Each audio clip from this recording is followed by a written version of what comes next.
এই শীতকালে যদি ঠোঁটের উপরের রং বেড়ে যায়, আমাদের কিন্তু থ্রেডিং করাতেও ইচ্ছা করে না এবং পার্লারে যেতেও ইচ্ছা করে না। তাই ঘরোয়া উপায় কিভাবে তোমরা এই রং তুলতে পারো সেই বিষয়ে আজকে আমার ভিডিওটা।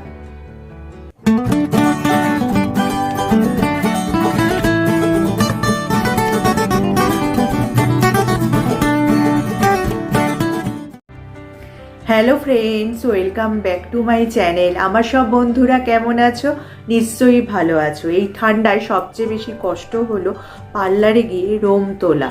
এই রোম তুলতে কিন্তু অনেকেই ভয় পায়, কারণ এতে খুব যন্ত্রণা হয় বা ব্যথা হয়।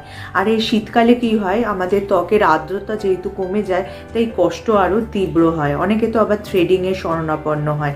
থ্রেডিং করলে আবার অনেকের কি হয়, র্যাশ বেরিয়ে যায়, ব্রণ বেরিয়ে যায়। তাই ঘরোয়া উপায়ে কিভাবে তোমরা এই রোম তুলে ফেলতে পারো অনায়াসে, সেই বিষয়ে আজকে আমার ভিডিওটা।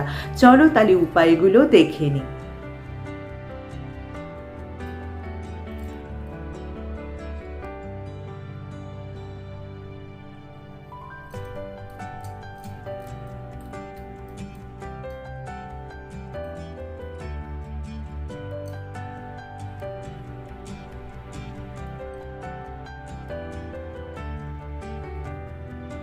এইভাবে লেবুর সাথে যদি চিনি মিশিয়ে মাঝে মধ্যে সপ্তাহে 2 থেকে 3 দিন স্ক্রাবিং করে নাও, দেখবে কিন্তু তোমাদের রোমের ভাগ অনেকটাই কমে যাবে।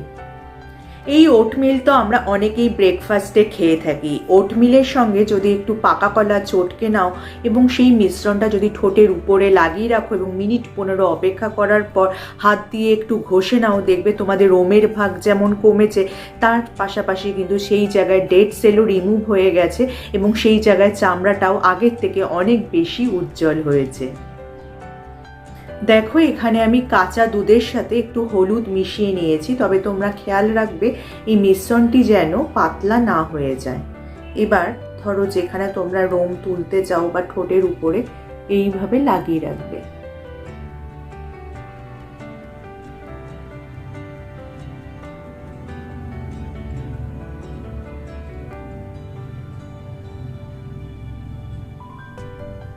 তোমাদের কিন্তু শুকিয়ে যাওয়া অবধি একটু অপেক্ষা করতে হবে। শুকিয়ে গেলে তারপর যদি একটু হাত দিয়ে ঘষে নাও এবং সপ্তাহে 3 থেকে 4 দিন করো, দেখবে কিন্তু তোমাদের রোমের ভাগ অনেকটাই কমেছে। তবে যাদের খুব সেনসিটিভ স্কিন, তাদের কিন্তু এই পদ্ধতিটা না করাই ভালো। এবার সবশেষে যে উপায়টা বলবো, তার জন্য তোমাদের একটা ডিম লাগবে। ডিমের সাদা অংশ খুব ভালো করে ফেটিয়ে নেবে। এবার মুখে যে অংশে তোমরা রোম তুলবে সেই জায়গায় যদি লাগিয়ে রাখো এবং মিনিট 15-20 পরে সেই জায়গাটা পিল অফ মাস্কের মতো টেনে তোলো, দেখবে কিন্তু সূক্ষ্ম সূক্ষ্ম রোমও অনায়াসেই উঠে আসছে। তাহলে যদি আমার ভিডিওটা তোমাদের কাজে আসে বা উপকারে আসে, কমেন্ট সেকশানে কিন্তু সেটা আমাকে লিখতে পারো। তাহলে যদি ভিডিওটা তোমাদের উপকারে আসে, তোমার যত আত্মীয় স্বজন আছে, বন্ধু বান্ধব আছে, সবার মধ্যে শেয়ার করে দিতে পারো, যাতে তারাও উপকৃত হয়।